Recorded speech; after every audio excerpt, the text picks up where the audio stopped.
नमस्कार दोस्तों, आप सभी का स्वागत है आपके अपने YouTube channel GK by Yogeshwar पर। दोस्तों उम्मीद है कि सभी विद्यार्थी खुश होंगे और अपने आने वाले एग्जाम्स की तैयारी बहुत ही अच्छे तरीके से कर रहे होंगे। तो चलिए दोस्तों, आज हम शुरू करते हैं कि जो आपका इतिहास रहेगा, यानी कि जो आपके हरियाणा की ऐतिहासिक घटनाएं हैं उनके बारे में पढ़ेंगे। दोस्तों वेरी इंपॉर्टेंट टॉपिक है, इसमें से दोस्तों कई प्रश्न आपके पूछे जाएंगे। तो चलिए दोस्तों शुरू करते हैं आज की क्लास। और आज की क्लास दोस्तों आपकी जुड़ी हुई है ऐतिहासिक घटनाओं से। ऐतिहासिक घटनाएं तो दोस्तों वेरी इंपॉर्टेंट टॉपिक है, इसमें से आपके 2 से 3 नंबर 100% आएंगे। HSSC के सभी एग्जाम्स के अंदर दोस्तों ये आपको मतलब प्रश्न पूछने को मिलेंगे। और वेरी इंपॉर्टेंट दोस्तों आज की क्लास रहेगी। अगर आप हमारे चैनल पर पहली बार आए हैं तो दोस्तों इस चैनल को सब्सक्राइब जरूर करें। और जो हमारे दोस्तों चैनल की मतलब जितनी भी क्लास है उसकी PDF चाहिए आपको, तो वो दोस्तों हमारे टेलीग्राम ग्रुप पर आपको PDF मिलेगी। टेलीग्राम का लिंक है जो वो वीडियो के डिस्क्रिप्शन में हमने डाल रखा है, वहां से आप दोस्तों सर्च कर सकते हैं। और जो हमारा हेल्पलाइन नंबर रहेगा दोस्तों व्हाट्सएप का, वो है 79 500 32 009। तो इस पर दोस्तों आप हमसे कांटेक्ट कर सकते हैं, ये व्हाट्सएप नंबर है दोस्तों। और अब क्लास करते हैं शुरू। दोस्तों क्या पूछा जाता है कि सेधव सभ्यता का विकास कब हुआ। तो वेरी इंपॉर्टेंट है दोस्तों, क्या पूछा जाता है कि सेधव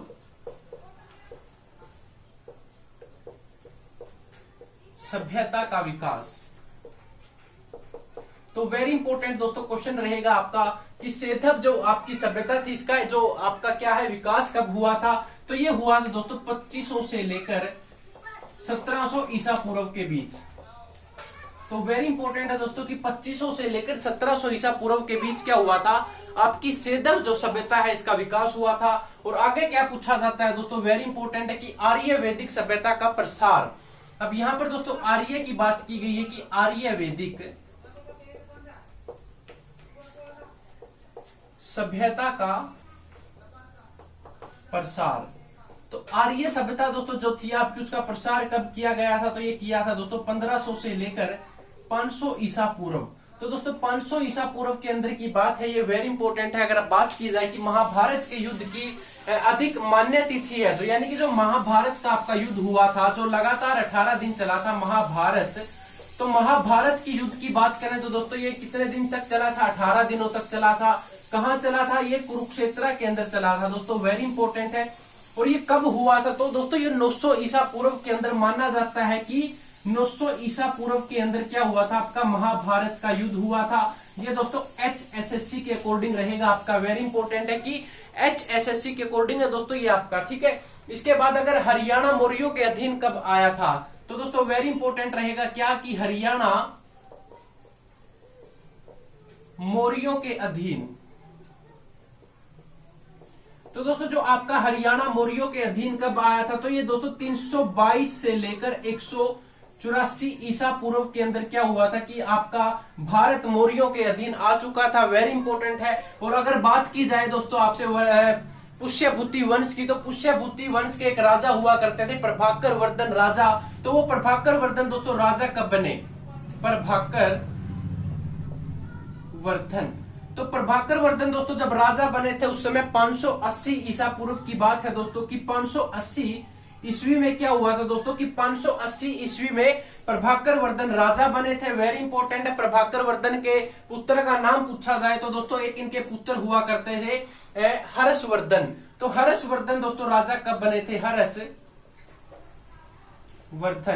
तो हर्षवर्धन राजा दोस्तों कब बने थे, तो ये 606 के अंदर क्या हुआ था, राजा बने थे। और अगर हर्षवर्धन का जन्म पूछा जाए कि इनका जन्म कब हुआ था, तो 590 के अंदर दोस्तों महाराज हर्षवर्धन का जन्म हुआ था। और अगर बात की जाए कि जो प्रभाकर वर्धन के बड़े बेटे की मृत्यु कब हुई थी, तो दोस्तों प्रभाकर वर्धन का जो बड़ा बेटा था उसका क्या नाम था, राज्यवर्धन।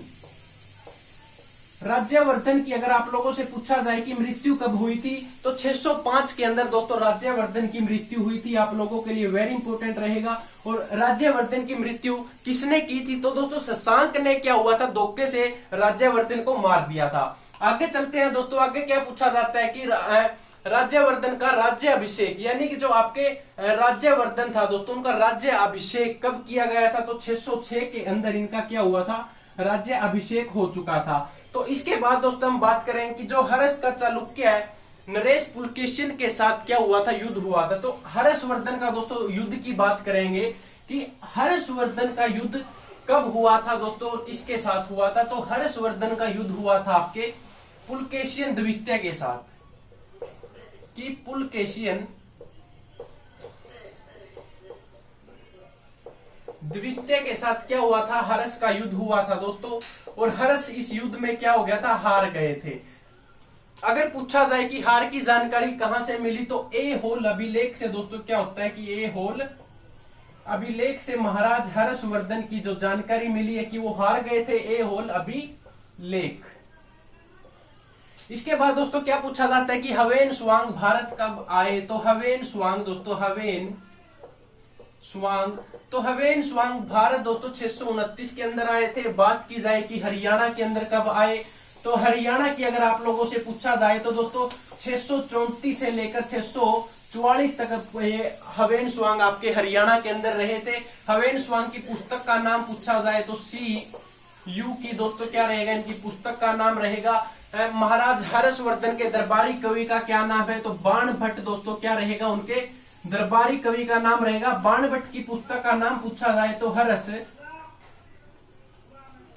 बाणभट्ट की पुस्तक का नाम रहेगा दोस्तों हर्ष चरित्र। हर्ष चरित्र किसकी पुस्तक है दोस्तों, बाणभट्ट की है। बाणभट्ट कहाँ के रहने वाले हैं, कुरुक्षेत्र थानेसर के रहने वाले हैं। बाणभट्ट महाराज हर्षवर्धन के क्या हुआ करते थे, मित्र हुआ करते थे। ये भी आप लोगों के लिए वेरी इंपॉर्टेंट है। इसके बाद दोस्तों अगर बात की जाए तोमर वंश का उदय कब हुआ था, तो 910 के अंदर दोस्तों किसका उदय हुआ था, तोमर वंश का उदय हुआ। तोमर वंश का उदय 910 के अंदर हुआ था, वेरी इंपॉर्टेंट है। महमूद गजनवी ने थानेसर पर आक्रमण कब किया, तो महमूद गजनवी ने थानेसर पर आक्रमण 1014 के अंदर क्या किया था दोस्तों, थानेसर पर आक्रमण। थानेसर पर आक्रमण कब किया, 1014 के अंदर दोस्तों, वेरी इंपॉर्टेंट रहेगा। इसके बाद हाँसी के युद्ध की बात की जाए अगर परीक्षा में दोस्तों कोई भी प्रश्न कहीं से भी आए कि हाँसी का युद्ध, तो हाँसी का दोस्तों जो युद्ध हुआ था आपका वो 1037 के अंदर हुआ था। वेरी इंपॉर्टेंट रहेगा कि हाँसी का जो युद्ध था आपका वो कब हुआ था, 1037 के अंदर दोस्तों आपका कौन सा युद्ध हुआ था, हाँसी का युद्ध हुआ था। इसके बाद क्या पूछा जाता है कि अर्णोराज का हरियाणा पर आक्रमण, वेरी इंपॉर्टेंट क्वेश्चन है दोस्तों। क्या पूछा गया कि अर्णोराज का हरियाणा पर आक्रमण, हरियाणा पर आक्रमण अर्णोराज ने कब किया था, आक्रमण की बात है दोस्तों। तो अर्णोराज ने जो हरियाणा पर आक्रमण किया था आपके, वेरी इंपॉर्टेंट, 1139 के अंदर दोस्तों क्या किया था, आक्रमण किया था।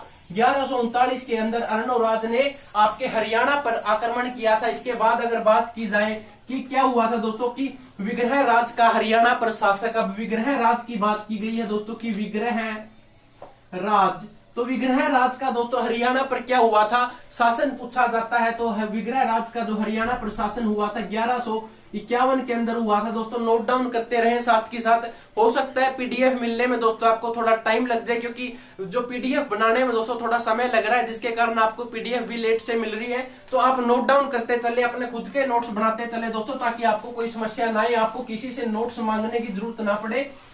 इसके बाद दोस्तों जो भी आपके नोट्स होते हैं या हम पीडीएफ बनाते हैं, तो वो हमारे टेलीग्राम ग्रुप पर आपको पीडीएफ डेली मिलती रहेगी, या फिर हमारे जो व्हाट्सएप नंबर है दोस्तों यहाँ पर आपको वो पीडीएफ अपडेट हम करते रहते हैं। इसके बाद दोस्तों अगर पूछा जाए कि विग्रह राज का दिल्ली और हाँसी पर कब्जा कब हुआ, तो दोस्तों यहाँ पर बात की गई है कि दिल्ली व हाँसी पर जो विग्रह राज का कब्जा हुआ था वो कब हुआ था, वेरी इंपॉर्टेंट है दोस्तों। अगर परीक्षा में पूछ लिया जाए कि विग्रह राज ने दिल्ली व हाँसी पर कब्जा कब किया, तो 1156 ईस्वी के अंदर क्या हुआ था, इन्होंने दिल्ली व हाँसी पर कब्जा कर लिया था पृथ्वी राज के हाथों गोरी प्रास्त। अब दोस्तों आप लोगों ने पता होगा कि मोहम्मद गोरी को प्रथम युद्ध के अंदर क्या था, पृथ्वीराज चौहान ने हरा दिया था। तराइन का प्रथम युद्ध था दोस्तों कि तराइन के प्रथम युद्ध में क्या किया था, पृथ्वीराज चौहान ने किसको हराया था दोस्तों, मोहम्मद गोरी को हराया था। मोहम्मद गोरी कहां का शासक है दोस्तों, मोहम्मद गोरी गौर का शासक रहेगा, वेरी इंपॉर्टेंट है। और मोहम्मद गोरी ने दोस्तों क्या है 17 बार ये लगातार हार चुका था, और हार जाने के बाद भी दोस्तों ये फिर भी हार नहीं मानता और ये दोबारा फिर तराइन का युद्ध करता है। पहला युद्ध 1191 के अंदर होता है, तराइन का दूसरा 1192 के अंदर होता है। तो दूसरे युद्ध के अंदर दोस्तों जीत किसकी होती है? मोहम्मद गोरी की होती है।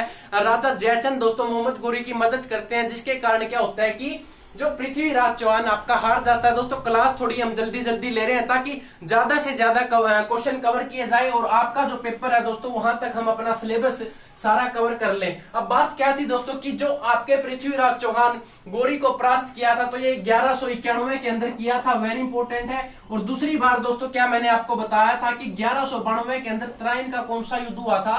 तराइन का सेकंड युद्ध हुआ था, जिसके अंदर दोस्तों क्या हुआ? पृथ्वीराज चौहान की हार हो जाती है और मोहम्मद गोरी की जीत होती है। उसके बाद दोस्तों चंदावर का भी युद्ध होता है। अगर बात की जाए कि चंदावर, तो ये युद्ध कब होता है दोस्तों? 1194 के अंदर होता है। किस किस के बीच में? मोहम्मद गोरी व राजा जयचंद के बीच होता है। और वहां पर दोस्तों किसकी हार हो जाती है? राजा जयचंद की हार हो जाती है। ये भी दोस्तों इसके लिए हमने एक स्पेशल वीडियो बना रखी है, आप हमारी प्लेलिस्ट के अंदर जाएं, वहां से दोस्तों आपको सारी हिस्ट्री की जो वीडियो होती है वो सारी मिल जाएगी, आप वहां से डिटेल के अंदर इनके बारे में जान सकते हैं। अब आगे दोस्तों क्या होता है कि जो पृथ्वीराज चौहान होता है वो क्या है? दूसरे युद्ध में हार जाता है। उसके बाद दोस्तों क्या होता है कि हरियाणा कुतुबुद्दीन ऐबक के अधीन आ जाता है। अब वेरी इंपॉर्टेंट है दोस्तों कि कुतुबुद्दीन ऐबक, जिसने क्या है कि कुतुब मीनार का क्या है नींव रखी थी। कुतुब मीनार की दोस्तों अगर नींव की बात की जाए कि नींव किसने रखी थी, तो ये कुतुबुद्दीन ऐबक ने रखी थी। कुतुबुद्दीन ऐबक, तो कुतुबुद्दीन ऐबक का दोस्तों हरियाणा अधीन आ चुका था इनके। तो उस समय क्या ईयर थी, क्या सन थी? तो 1206 के अंदर दोस्तों क्या हुआ? कुतुबुद्दीन ऐबक के अंडर क्या आ जाता है? ये सारा आपका हरियाणा आ जाता है दोस्तों। और उसके बाद अगर बात की जाए कि जो आपका कुतुब मीनार है, कुतुब मीनार की नींव किसने रखी थी? तो नींव रखी थी कुतुबुद्दीन ऐबक ने। लेकिन उस कुतुब मीनार को पूरा यानी कि पूर्ण रूप से किसने बनवाया? तो दोस्तों इल्तुतमिश का आप लोगों ने नाम सुना होगा कि इल्तुतमिश। तो इल्तुतमिश ने क्या किया था दोस्तों? इल्तुतमिश ने कुतुब मीनार को पूरा बनवा दिया था। लेकिन नींव की बात की जाए, परीक्षा में दोस्तों दो तरह से प्रश्न पूछे जा सकते हैं। अगर आपसे पूछा जाए कि कुतुब मीनार की नींव किसने रखी, तो नींव रखी थी दोस्तों आपकी कुतुबुद्दीन ऐबक ने। और मतलब उसका निर्माण पूरा किसने करवाया? तो पूरा करवाया था आपके इल्तुतमिश ने। इल्तुतमिश की बेटी का नाम पूछा जाता है तो दोस्तों रजिया सुल्तान। तो रजिया सुल्तान क्या रहेगा दोस्तों? इनकी बेटी का नाम रहेगा यानी कि सुल्तान। ठीक है, रजिया सुल्तान दोस्तों अगर पूछा जाए ये किस वंश की शासिका थी, तो ये दोस्तों गुलाम वंश की शासिका रहेगी। गुलाम वंश दिल्ली की एकमात्र मुस्लिम शासिका दोस्तों, जो क्या थी? दिल्ली की गद्दी पर बैठने वाली एकमात्र मुस्लिम शासिका थी। अगर इनका शासनकाल पूछा जाए तो दोस्तों 1236 से लेकर 1240 तक का इनका शासनकाल रहा था। और पूछा जाए कि मतलब जो आपकी रजिया सुल्तान है, इनका मकबरा कहां पर है? तो मकबरा दोस्तों इनका हरियाणा के कैथल जिले के अंदर रहेगा। और पूछा जाए कि इनकी शादी किसके साथ हुई थी, तो दोस्तों भटिंडा के जो सूबेदार यानी कि जो भटिंडा के शासक हुआ करते थे, भटिंडा, तो मतलब भटिंडा के जो आपके अल्तुनिया हुआ करते थे, अल्तुनिया के साथ दोस्तों इनकी शादी हुई थी, अल्तुनिया। तो ये भी आप लोगों के लिए वेरी इंपॉर्टेंट है दोस्तों। और क्लास दोस्तों हमारी फटाफट चल रही है, तो ये लाइव क्लास के बाद अगर आप बाद में जो आपकी इस वीडियो को दोबारा देखना चाहते हैं, कोई क्वेश्चन छूट जाता है, तो दोस्तों आपको ये क्वेश्चन यहीं के यहीं दोबारा मिलेंगे। ये क्लास आपकी हर रोज दोस्तों 9 बजे होती है रात को। और आज जो हमारी 7 बजे की क्लास थी दोस्तों, उसमें हमने क्या किया था? एमसीक्यूज क्वेश्चन करवाए थे, लगभग दोस्तों 135 के करीब करवाए थे। टारगेट तो हमारा पूरा कंप्लीट 730 का था, लेकिन हम दोस्तों किसी कारणवश वो क्वेश्चन पूरे नहीं करवा पाए। वो हो सकता है दोस्तों वो वीडियो भी आपको पसंद ना ही हो, क्योंकि हमने फर्स्ट टाइम दोस्तों स्क्रीन रिकॉर्डिंग के साथ वो वीडियो बनाई थी। हालांकि मतलब कोशिश पूरी की गई थी दोस्तों उसके अंदर कि सारे क्वेश्चन कवर करवाए जाएं, लेकिन किसी कारणवश हो नहीं पाए। और जो आज की ये क्लास है दोस्तों, ये रिकॉर्डेड क्लास है जो आपको लाइव सेशन के दौरान दिखाई जा रही है। और जो भी आपके दोस्तों क्वेश्चन होंगे वो आप हमें कमेंट करते रहे, हम कमेंट के अंदर दोस्तों आपके क्वेश्चन का रिप्लाई करेंगे। व्हाट्सएप नंबर है दोस्तों आपका हमारे पास, वहां पर भी आप कॉन्टेक्ट कर सकते हैं, या टेलीग्राम ग्रुप है वहां पर भी दोस्तों आप बात कर सकते हैं। इसके बाद दोस्तों क्या पूछा जाता है कि यानी जो आपकी रजिया सुल्तान थी 1240 के अंदर दोस्तों उसकी क्या हो गई थी? हत्या हो गई थी।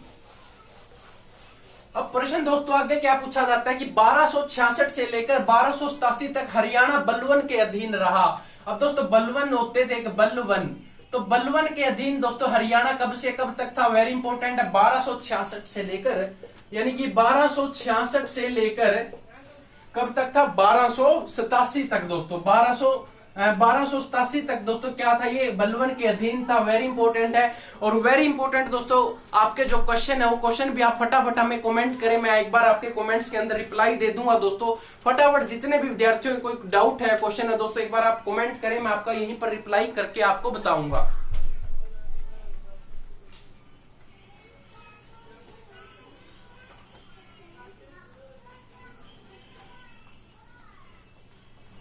हाँ जी दोस्तों, तो जो आपके मैंने कमेंट्स के दोस्तों जो रिप्लाई है आपके, वो कमेंट्स में आपके पास आ चुके होंगे। और इसके बाद दोस्तों क्या पूछा जाता है कि फिरोज शाह तुगलक। अब दोस्तों फिरोज शाह तुगलक एक ऐसा नाम है जिसने क्या बसवाया था, आपका फतेहाबाद बसाया था। यानी कि 1351 के अंदर फतेहाबाद बसाया। तो फतेहाबाद दोस्तों किसने बसाया था, वेरी इंपॉर्टेंट है, फिरोज शाह ने। फिरोज शाह ने क्या बसाया था, आपका फतेहाबाद बसाया था। फतेहाबाद का नाम दोस्तों फतेहाबाद क्यों पड़ा, ये भी वेरी इंपॉर्टेंट है। जब ये दोस्तों क्या करते हैं, फिरोज शाह बठिंडा से दोस्तों अपने दिल्ली की तरफ रवाना होते हैं और घोड़ों से आते हैं दोस्तों। तो घोड़ों से आते समय क्या होता है, टाइम लगता है, जिसके कारण दोस्तों यह एक स्थान पर रुक जाते हैं। उस समय क्या है, बठिंडा से युद्ध जीत कर आ रहे थे। युद्ध जीत कर आते हुए दोस्तों ये एक स्थान पर रुक गए। और इधर से क्या होता है, दिल्ली से इनका कोई सैनिक आता है, वो इनको बोलता है कि महाराज आपको पुत्र की प्राप्ति हुई है। तो दोस्तों ये जिस स्थान पर रुकते हैं उसी स्थान पर ये क्या बोलते हैं कि, यानी कि आप लोगों को एक बात पता होगी, जब मुसलमान जीत जाते हैं तो दोस्तों वो जीत का नाम किस नाम से देते हैं, फतेह का नाम देते हैं दोस्तों, फतेह। तो इन्होंने दोस्तों फतेह मतलब फिरोज शाह ने दोस्तों वहीं पर ऐलान कर दिया कि आज से मेरे पुत्र का नाम फतेह खान होगा। और जहां पर हम बैठे हैं अभी, इस स्थान का नाम फतेहाबाद होगा। इसीलिए दोस्तों फतेहाबाद का नाम फतेहाबाद पड़ा था 1351 के अंदर। वेरी इंपॉर्टेंट रहेगा। इसके बाद क्या पूछा जाता है दोस्तों कि फिरोज शाह तुगलक द्वारा हिसार की स्थापना भी की गई थी। यानी कि हिसार की स्थापना पूछी जाए तो 1354 के अंदर किसकी स्थापना की दोस्तों, इन्होंने हिसार की स्थापना की। और अगर आप लोगों से पूछा जाए कि गुजरी महल कहां पर है, गुजरी महल, तो दोस्तों जो आपका गुजरी महल रहेगा ये भी आपका हरियाणा के हिसार के अंदर रहेगा। और अगर पूछा जाए कि एशिया का सबसे बड़ा क्या पशु फार्म, तो पशु फार्म भी दोस्तों आपका कहां रहेगा, ये भी आपका हरियाणा के हिसार जिले के अंदर रहेगा। वेरी इंपॉर्टेंट है दोस्तों। पशु फार्म की बात की जाए आप लोगों से, या आपसे दोस्तों पूछा जाए कि जो आपका गुजरी महल है ये भी कहां है दोस्तों, हिसार के अंदर है। और अगर पूछा जाए कि हिसार के अग्रोहा से, तो हिसार के अग्रोहा से दोस्तों संगीत के भी साक्ष्य मिले थे आपको। संगीत के साक्ष्य कौन सी शताब्दी के अंदर मिले दोस्तों, 9वीं शताब्दी के अंदर क्या मिले थे आपको, संगीत के साक्ष्य मिले थे, शताब्दी। तो वेरी इंपॉर्टेंट रहेगा दोस्तों, 9वीं शताब्दी के अंदर जो आपको संगीत मिला था वो संगीत कौन सा था, तो दोस्तों ये आपका शास्त्रीय संगीत रहेगा। कि शास्त्रीय संगीत आपको कहां से मिला, तो ये 9वीं शताब्दी के अंदर मिला था। वहां से दोस्तों आपको ऐसा क्या मिला जिससे आपको पता लगा कि ये क्या है, कि ये संगीत है, तो दोस्तों वहां से आपको क्या मिली थी, एक ईंट मिली थी जिसके ऊपर क्या लिखा था, सा रे गा मा। ठीक है दोस्तों, ये सारे गामा लिखा हुआ मिला था एक ईंट के ऊपर। इस ईंट को दोस्तों क्या बोलते हैं, मृदबांड के नाम से दोस्तों इसको जाना जाता है, मृदबांड। अगर परीक्षा में मृदबांड ना लिखा मिले तो दोस्तों अभिलेख आपको लिखा मिलेगा। तो मृदबांड हो या अभिलेख हो दोस्तों बात एक ही रहेगी आपकी कि मृदबांड क्या है। मृदबांड भी पुरानी चीज को दोस्तों क्या बोलते हैं कि मृदबांड। और जो आपका अभिलेख रहेगा इसको भी क्या बोलते हैं, मृदबांड। दोस्तों बात एक ही रहेगी, यानी कि पुरानी चीज है, तो ये भी आप लोगों के लिए वेरी इंपॉर्टेंट रहेगा। इसके बाद अगर आप लोगों से पूछा जाए कि तैमूर लंग का भारत पर आक्रमण, तो दोस्तों जो तैमूर लंग हुआ करते थे उसने भारत पर आक्रमण कब किया दोस्तों, हमने कल की क्लास के अंदर आपको बताया था कि तैमूर लंग ने भारत पर आक्रमण कब किया। एक बार आप भी फटाफट कमेंट करके बताएं दोस्तों कि तैमूर लंग ने भारत पर आक्रमण कब किया। तो वेरी इंपॉर्टेंट है दोस्तों, 1398 के अंदर तैमूर लंग ने कहा आक्रमण किया, आपके भारत पर। ठीक है, वेरी इंपॉर्टेंट रहेगा कि 1398 के अंदर तैमूर लंग ने भारत पर आक्रमण किया। और इसके बाद दोस्तों पानीपत का पहला युद्ध की बात करें कि पानीपत का पहला युद्ध कब हुआ, तो 1526 के अंदर पहला युद्ध हुआ, किस किस के बीच में हुआ? बाबर दोस्तों और इब्राहिम लोदी। तो वेरी इंपॉर्टेंट रहेगा कि बाबर और इब्राहिम लोदी के बीच में ये युद्ध हुआ, बाबर व इब्राहिम। ठीक है दोस्तों, बाबर व इब्राहिम लोदी के बीच में ये युद्ध हुआ था। तो 1526 के अंदर जो युद्ध हुआ था उसमें जीत किसकी हुई? फटाफट कमेंट करके बताएं कि जो 1526 में बाबर और इब्राहिम के बीच युद्ध हुआ था तो जीत किसकी हुई दोस्तों? फटाफट कमेंट करके बताएं जीत किसकी हुई थी। और आगे दोस्तों क्या पूछा जाता है कि शेर शाह सूरी का शासनकाल बताएं। अगर आप लोगों से पूछा जाए कि शेर शाह सूरी का शासनकाल था जो वो 1540 के अंदर था दोस्तों, किसका? शेर शाह सूरी का। तो शेर शाह सूरी का दोस्तों जो शासनकाल था वो 1540 था। और पूछा जाए कि इसकी मृत्यु कब हुई दोस्तों, मृत्यु की बात की जाए अगर आप लोगों से, तो मृत्यु हुई थी दोस्तों इनकी 1545 के अंदर अकबर और हेमू के बीच पानीपत का कौन सा युद्ध हुआ था दोस्तों? दूसरा युद्ध, सेकंड युद्ध किस किस के बीच में हुआ? हेमू व अकबर। ठीक है दोस्तों, वेरी इंपॉर्टेंट रहेगा, अकबर व हेमू के बीच में जो पानीपत का दूसरा युद्ध हुआ था वो आपका 1556 के अंदर हुआ था। इसमें जीत किसकी हुई थी दोस्तों? फटाफट कमेंट करके बताएं। एक तो पानीपत के पहले युद्ध में बाबर जीता था या इब्राहिम लोदी जीता था, ये बताना है आपने। और दूसरा बताना है कि हेमू जीता था या अकबर जीता था पानीपत के दूसरे युद्ध में। दोस्तों फटाफट कमेंट करके बताएं। अगला प्रश्न दोस्तों क्या है कि बंदा बहादुर का आक्रमण बताएं कब हुआ था? तो 1710 के अंदर दोस्तों किसका आक्रमण हुआ था? बंदा बहादुर का, बहादुर आक्रमण। तो बंदा बहादुर का जो आक्रमण हुआ था दोस्तों वो कब हुआ था? 1710 के अंदर हुआ था। करनाल के युद्ध की बात की जाए अगर आप लोगों से कि करनाल का युद्ध, तो करनाल का युद्ध दोस्तों आपका 1739 के अंदर हुआ था। करनाल को दोस्तों हरियाणा का पेरिस के नाम से जाना जाता है। कल्पना चावला का जन्म कहाँ हुआ था? हरियाणा के करनाल के अंदर हुआ था। और करनाल के अंदर दोस्तों जो बासमती चावल होते हैं, बासमती चावल में करनाल क्या है? नंबर 1 है दोस्तों। तो ये भी आप लोगों के लिए वेरी इंपॉर्टेंट है। तो ये भी जुड़े हुए प्रश्न दोस्तों आप फटाफट नोट करते रहें और शॉर्ट फॉर्म में नोट करें दोस्तों, ताकि आपको कोई समस्या ना आए। जैसे यहाँ पर शॉर्ट फॉर्म है उसी प्रकार आप भी अपनी शॉर्ट फॉर्म में नोट्स बनाएं और उसके बाद दोस्तों वीडियो को दोबारा रिवाइंड करके देख ले, ताकि आपके जो डाउट्स हैं वो सेकंड बार में क्लियर हो जाए। अगर फिर भी कोई क्वेश्चन बचता है तो दोस्तों तो आप हमें कांटेक्ट करें, व्हाट्सएप नंबर पे करें या वीडियो के डिस्क्रिप्शन में दोस्तों हमारे जो सोशल अकाउंट्स है वहां से भी कर सकते हैं, या फिर डायरेक्ट आप कमेंट करके पूछ सकते हैं। इसके बाद दोस्तों क्या पूछा जाता है कि हरियाणा मराठों के अधीन कब आया था दोस्तों? तो हरियाणा आपका मराठों के जो अधीन आया था वो आया था 1756 से लेकर 1757 के बीच मराठों के अधीन। तो मराठों के अधीन दोस्तों आपका क्या आ गया था? हरियाणा आ गया था। ये भी आप लोगों के लिए वेरी इंपॉर्टेंट है। और आगे दोस्तों क्या पूछा जाता है कि जैसे कि आप लोगों से पूछा जाए कि अंबाला कैंट कब बना? तो अंबाला कैंट दोस्तों आप लोगों को पता होना चाहिए कि कब बना था। तो अंबाला कैंट, तो दोस्तों वेरी इंपॉर्टेंट क्वेश्चन है। अंबाला कैंट है जो आपका वो कब बना था? 1843 के अंदर अंबाला कैंट बना था। 1843 के अंदर क्या बना? अंबाला कैंट। और अंबाला शहर का जो बस स्टैंड है दोस्तों वो किसके नाम पर है? ये भी पूछा जा सकता है कि अंबाला शहर का बस स्टैंड किसके नाम पर है? तो सुषमा स्वराज के नाम से दोस्तों क्या है? अंबाला शहर का जो आपका बस स्टैंड है, सुषमा स्वराज क्या है दोस्तों आपकी ये आपकी विदेश मंत्री रह चुकी है, यानी कि 2019 तक दोस्तों ये क्या थी? आपकी विदेश मंत्री थी। ये भी आप लोगों के लिए वेरी इंपॉर्टेंट है। अगर पूछा जाए अंग्रेजों ने सिखों को कब हराया? तो दोस्तों अंग्रेजों ने क्या किया था? अंग्रेजों ने सिखों को हराया।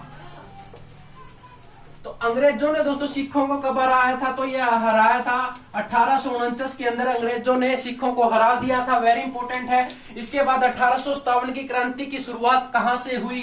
तो 1857 की क्रांति की शुरुआत हुई थी दोस्तों, आपकी क्रांति की शुरुआत अंबाला से शुरू हुई थी। वेरी इंपॉर्टेंट है। अंबाला से किसकी क्रांति की शुरुआत हुई? 1857 की क्रांति की जो शुरुआत है वो दोस्तों आपके हरियाणा के अंबाला से शुरू हुई थी। वेरी इंपॉर्टेंट है। और आगे क्या पूछा जाता है कि हरियाणा का पंजाब में विलय कब हुआ? तो हरियाणा का दोस्तों पंजाब के अंदर विलय हुआ था, जो हरियाणा पंजाब विलय। तो हरियाणा का पंजाब के अंदर जो विलय हुआ था 1858 के अंदर हुआ था। कांग्रेस पार्टी की अगर आप लोगों से स्थापना पूछी जाए दोस्तों, किसकी? कांग्रेस पार्टी की। कांग्रेस की स्थापना अगर आप लोगों से पूछी जाए तो दोस्तों कांग्रेस की जो स्थापना हुई थी 1885 में हुई थी। 1885 में किसकी स्थापना हुई? कांग्रेस की हुई। तो स्थापना किसने की थी दोस्तों? फटाफट कमेंट करके बताएं कि 1885 के अंदर जो आपकी कांग्रेस पार्टी की स्थापना हुई थी वो किसने की थी। इसके बाद दोस्तों क्या होता है कि 1886 में पहली बार दोस्तों कांग्रेस का क्या होता है, एक सत्तर होता है। सत्तर के अंदर दोस्तों राय बहादुर लाल मुरलीधर लेकर आए थे। कहां लेकर आए थे दोस्तों? ये सत्तर को अंबाला लेकर आए थे, अंबाला। यानी कि कांग्रेस पार्टी की जो पहली शाखा है दोस्तों वो अंबाड़ा के अंदर 1886 के अंदर आई थी। कौन लेकर आए थे? राय लाल बहादुर शास्त्री दोस्तों। मतलब कि जो आपके राय बहादुर है ना दोस्तों, कि राय बहादुर, मैं लिख देता हूं एक बार कि राय बहादुर लाल मुरलीधर। तो ये क्या था दोस्तों कि जो आपके राय बहादुर लाल मुरलीधर हैं, ये आपकी अंबाड़ा के अंदर क्या लेकर आए थे? शाखा लेकर आए थे इसकी 1886 के अंदर कांग्रेस पार्टी की। ये आप लोगों के लिए वेरी इंपॉर्टेंट, अगर परीक्षा में दोस्तों पूछने को मिले तो दोस्तों इसका जो आंसर रहेगा वो 1886। और स्थापना कब हुई थी? 85 के अंदर। इसके बाद क्या है कि 10 अप्रैल 1919 को महात्मा गांधी जी को कहां से गिरफ्तार किया? आज शाम 7 बजे की क्लास में दोस्तों ये प्रश्न आपने पढ़ा होगा कि महात्मा गांधी को 10 अप्रैल 1919 को कहां से गिरफ्तार किया? अगर आप लोगों ने 7 बजे की क्लास लगाई है तो उसके अंदर दोस्तों इसका आंसर मैंने आपको बताया था कि जो आपके महात्मा गांधी को 10 अप्रैल 1919 को कहां से गिरफ्तार किया था, तो ये दोस्तों पलवल से किया था। कहां से किया था? पलवल। और अगर यही सेम क्वेश्चन अगर आप लोगों से पूछ लिया जाए कि 30 जुलाई को महात्मा गांधी को कहां से गिरफ्तार किया था 1919 को, तो फटाफट दोस्तों कमेंट करके बताएं कि ये जो 30 जुलाई 1919 को महात्मा गांधी जी को कहां से गिरफ्तार किया। ये भी आपको 7 बजे की क्लास में दोस्तों देखा था। ये फटाफट दोस्तों ये क्वेश्चन आपके लिए ही आपने बताना है। इसके बाद चोरा चोरी की घटना दोस्तों, जो असहयोग आंदोलन वापस लिया गया था तो वो कब लिया गया था? यानी कि चोरा चोरी की घटना,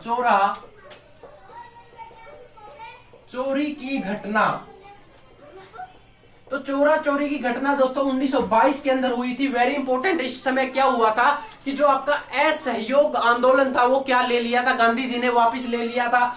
कब लिया था? 1922 के अंदर। असहयोग दोस्तों ये भी याद रखना पड़ेगा कि चोरा चोरी की घटना कब हुई? 1922 के अंदर। और असहयोग आंदोलन था जो वो भी 1922 को हुआ था। ये भी आप लोगों के लिए वेरी इंपॉर्टेंट है। 1930 के अंदर दोस्तों क्या हुआ था? 1930 के अंदर गांधी जी ने कौन सी यात्रा निकाली? दांडी यात्रा। 1930 के अंदर आपकी कौन सी यात्रा थी? दांडी यात्रा महात्मा गांधी जी ने निकाली थी। वेरी इंपॉर्टेंट रहेगा। और 1937 में क्या हुआ दोस्तों कि 1937 में पंजाब विधानसभा चुनाव में सिकंदर क्या हो गया था? सिकंदर का नेतृत्व आया था दोस्तों। किस यूनिस्ट पार्टी आप लोगों ने नाम सुना होगा। तो सिंपल सा क्वेश्चन है दोस्तों कि 1937 में क्या हुआ था आपका कि पंजाब विधानसभा के चुनाव हुए थे। सिर्फ इतना याद रख लेना कि विधानसभा के चुनाव, ठीक है दोस्तों, ये याद रख लेना कि पंजाब के विधानसभा चुनाव हुए थे।